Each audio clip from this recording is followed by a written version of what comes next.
சர்வதேச நாடுகளுக்கிடையே நிலவும் பொருளாதார நிச்சயமற்ற தன்மை, போர் பதற்றம் உள்ளிட்ட பல்வேறு காரணங்களால் தங்க விலை தொடர்ச்சியாக உயர்ந்து வருகிறது.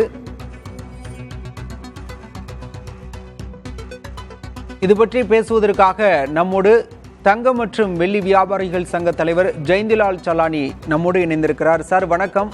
தற்போது தீபாவளி பண்டிகை முடிந்த பிறகு தங்க விலை தொடர்ந்து உயர்வை சந்திக்கிறது. இன்னும் இதன் விலையேற்றம் இருக்குமா? என்ன விவரம் சார்?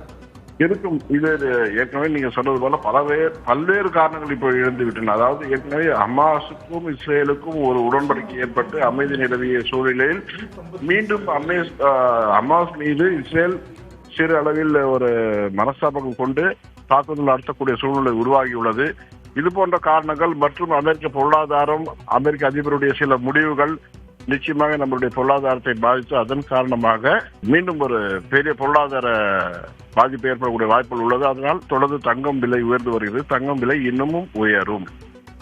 காரணம், தங்கம் இன்னும் 1 லட்சத்தை கடக்கவில்லை. அதையே கடந்து செல்லக்கூடிய நாட்கள் வெகு தூரத்தில் இல்லை. இன்னும் ஓரிரு வாரங்களுக்குள்ளே அது நிகழ்வு நடந்துவிடும்.